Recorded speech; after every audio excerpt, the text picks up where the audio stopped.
Mega lang shoutout po sa lahat po ng Tekram community at sa lahat po ng family malalastas ko at lalo-lalo na po kay Tatay Tekram at magbibigay lang po tayo ng konting reaction nga po dito sa about sa video na sinabi nga dito sa live ni Lola Dio, ni Wakwak din na sinabi niya po na parang pinagbantaan niya po ang lahat ng teacher dito sa dating school nitong Batang Kargador na sinabi niya po na beware daw po, sabi niya, di ba? Hindi daw dapat magsalita ang mga teacher about laban dito at sa Batang Kargador na ito, di ba?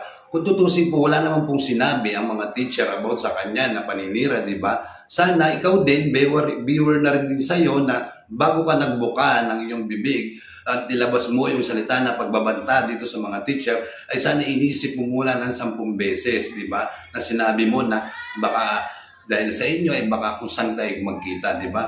Ang mga teacher naman po ay hindi naman po basta-basta maglalabas ng mga salita nila o mga usap-usapan about nga po dito sa batang ito, di ba? Kumbaga parang pinagbantaan mo pa yung school ng dating school itong Batang Kargador na to na para bang sinasabi ninyo na sinisiraan yung Batang Kargador. Hindi po siya sinisiraan, kumbaga parang sinabi lang po ng mga teacher na sana mapaayos at maganda rin yung kanila yung maging school nitong Batang Kargador na to. Kaya lang sa pagbabanta mo parang mali, parang yung sa pananalita mo binigyan mo ng masamang interpretasyon yung mga sinabi ng teacher, di ba?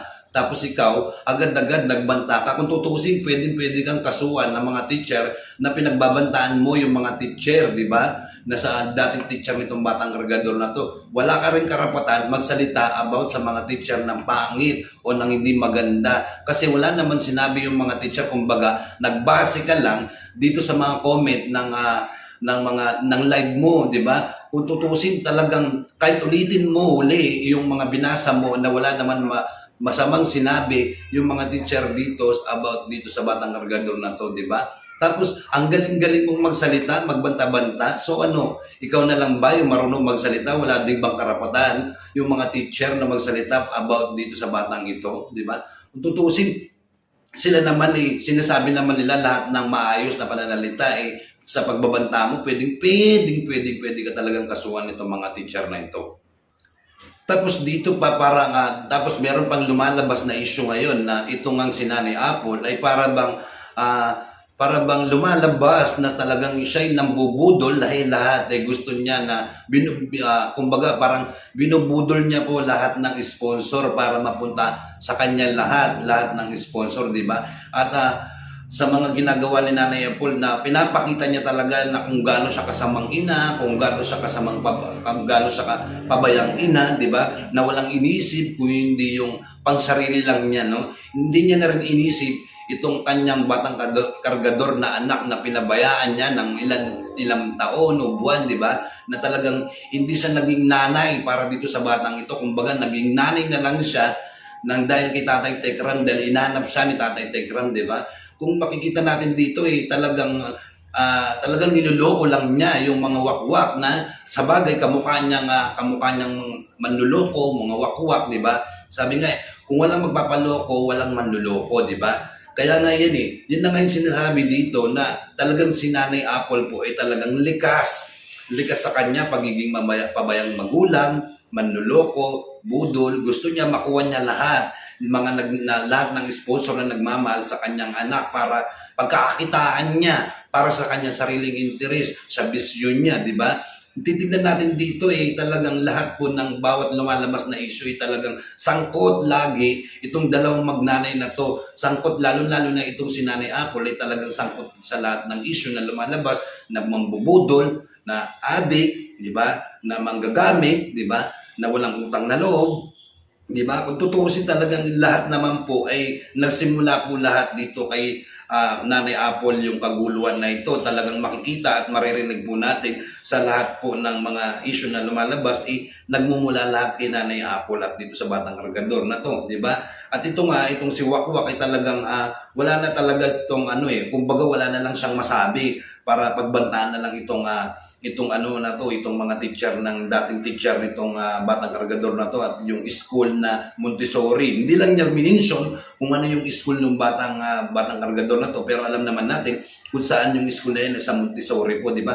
Ang Montessori school naman po ay hindi naman po yan maglalabas ng mga salita na about dito sa bata na against, di ba? Kumbaga sinasabi lang nila dito talagang pinurit naman nila yung bata na dati ganito nga daw yung bata, pero minasama nitong wakwak na to na pinagbantaan niya pa itong mga teacher, di ba? Talagang para meron nga lang silang mapag-usapan sa mga issue, di ba?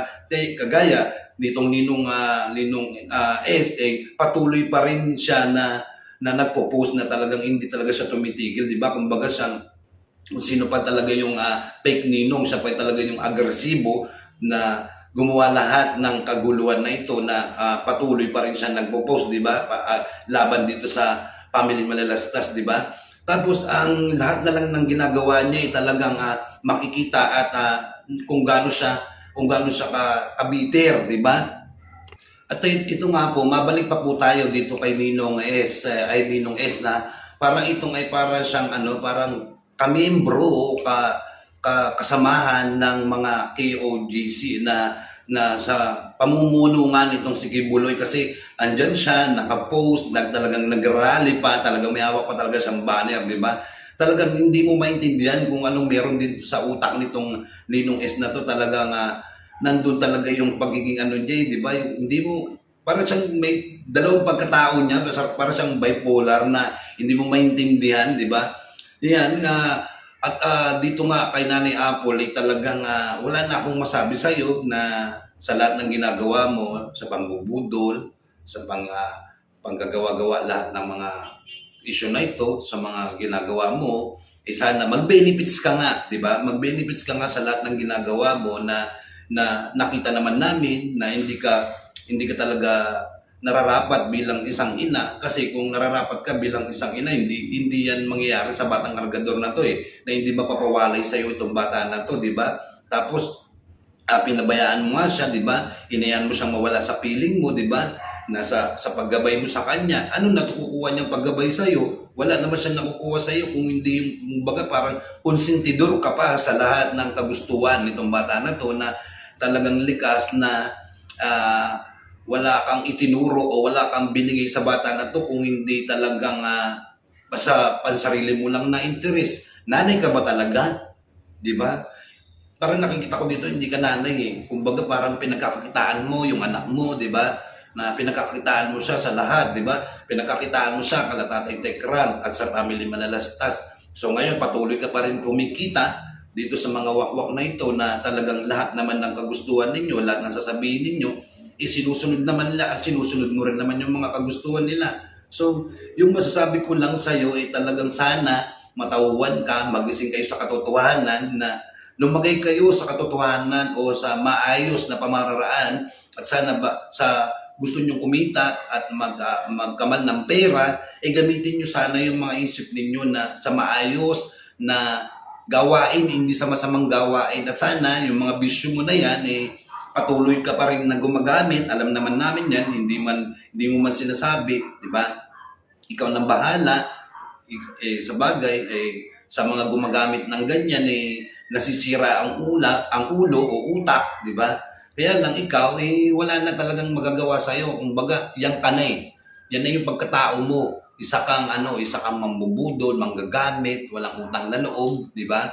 Kaya Nanay Apple, kung ako sa'yo, magpakatotoo ka sa sarili mo, di ba? Maging pakita mo sa anak mo na batang kargador na yan na isa kang nanay, isa kang huwarang nanay. Hindi yung makikita niya sa'yo at paniniwalaan niya sa'yo puro kasinungalingan at pangbubudol. So yan na lang po yung masasabi ko na sa mga opinion ko dito sa kay Nanay Apple at sa batang kargador at sa mga wakwak. Sana kaya kung bago lang po kayo sa channel na to, please like and share na rin po sa ating YouTube channel na Rolito B Vlogs. At sa mga opinion nyo po, pwede po kayo mag-comment dyan sa ibaba ng comment section para masagot po natin yung bawat question o komento natin dito sa mga issue na ito.